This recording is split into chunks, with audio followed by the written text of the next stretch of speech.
Du Conseil des ministres qui s'est réuni ce jeudi. Aminata Mbengue-Fall, bonsoir. Bonsoir Ibrahima Diédhiou, bonsoir à tous. Le chef de l'État, son Excellence M. Bassirou Diomaye Diakhar Faye, a présidé ce jeudi 18 juillet 2024 la réunion hebdomadaire du Conseil des ministres au Palais de la République. À l'entame de sa communication, le président de la République a renouvelé ses meilleurs vœux à la Oumma islamique et particulièrement à la communauté musulmane du Sénégal à l'occasion de la fête de Tamkharit Ashura. Le chef de l'État a adressé ses vives félicitations et réitéré sa confiance au Premier ministre et à l'ensemble des ministres et secrétaires d'État pour le travail exceptionnel accompli depuis leur installation dans la prise en charge des urgences économiques et sociales et la mise en œuvre du projet de transformation systémique du Sénégal. Il a rappelé au gouvernement sa détermination constante à ne ménager aucun effort pour la réalisation, avec le soutien du peuple, d'un Sénégal souverain, juste et prospère. Le président de la République a demandé au Premier ministre d'intensifier la mise en œuvre des réformes indispensables pour l'assainissement des finances publiques et la rationalisation du fonctionnement de l'État. Il a, sous ce rapport, appelé à la protection et à la relance endogène de l'économie nationale dans une perspective de prospérité et de progrès social durable. À cet égard, il a invité le gouvernement à accentuer le suivi de l'application effective des mesures de baisse des prix des produits et services de consommation courante, mais également d'assurer une bonne maîtrise des approvisionnements du pays en denrées essentielles et hydrocarbures. Le chef de l'État a exhorté le Premier ministre à veiller avec les ministres impliqués, notamment ceux en charge du pétrole, des finances et du commerce, au suivi quotidien de l'exploitation de nos ressources pétrolières et gazières à travers l'opérationnalisation des meilleurs mécanismes de contrôle et de commercialisation des productions dans les champs d'hydrocarbures concernés. Le président de la République a indiqué que le second semestre de 2024 doit consolider la phase cruciale de rectification, d'ajustement, de réforme hardie des politiques publiques et de reddition des comptes. L'objectif est de créer dans tous les secteurs de la vie économique, sociale et environnementale et culturelle les conditions véritables pour bâtir durablement une souveraineté assumée dans le sillage d'une démocratie exemplaire et d'un état de droit de référence. Il a, dès lors, exhorté le gouvernement d'être davantage à l'écoute des populations, d'anticiper et de travailler dans la solidarité avec la mise en œuvre d'une stratégie de communication coordonnée, cohérente, persuasive et offensive.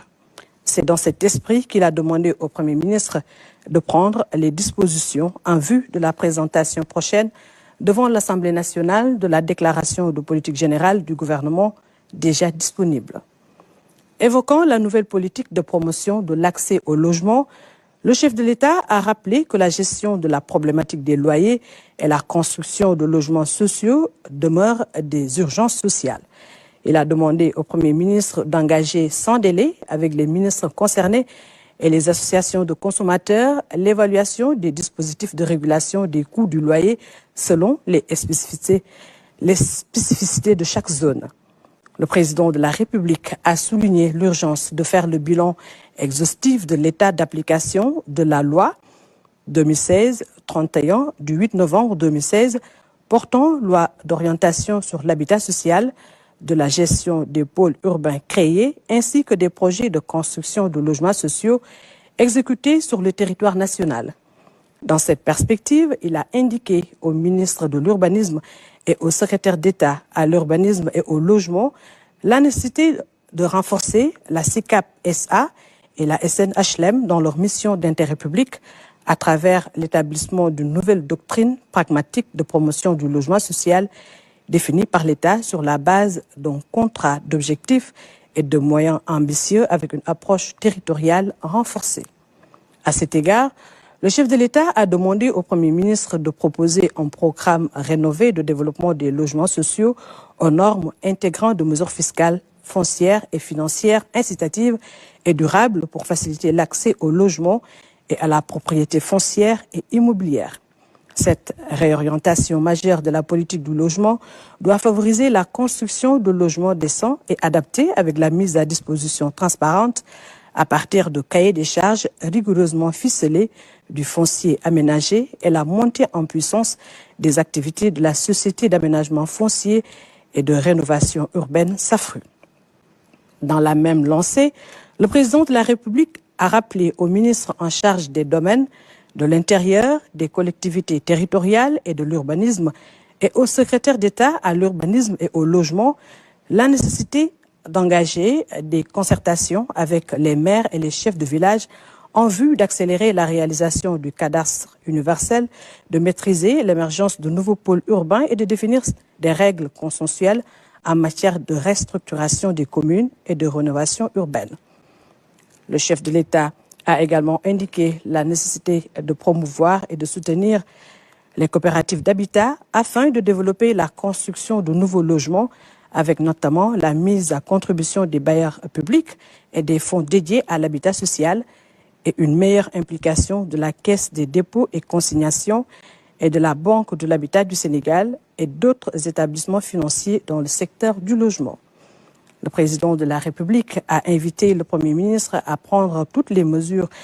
adéquates à l'effet de simplifier davantage le processus d'obtention du permis de construire pour accélérer la relance des constructions de logements, mais aussi optimiser les impacts positifs du secteur stratégique du BTP sur l'environnement des affaires et l'emploi des jeunes. Il a ainsi demandé au Premier ministre de tenir avec l'ensemble des acteurs impliqués un conseil interministériel sur le logement afin d'assurer une mise en œuvre optimale de la nouvelle politique de régulation des loyers et de promotion du logement social. Par ailleurs, le chef de l'État a mis en exergue la nécessité d'une réflexion consensuelle sur l'architecture de nos villes et communes. À cet effet, il a rappelé l'attention particulière qu'il accorde au respect des règles d'urbanisme, d'architecture et de contrôle des constructions. Il a enfin demandé au ministre des collectivités territoriales, de l'urbanisme et de l'aménagement des territoires d'engager dans les meilleurs délais une réflexion avec l'ordre des architectes et les autres acteurs impliqués pour la mise en œuvre d'un cadre consensuel d'harmonisation à terme de l'architecture de nos villes et communes.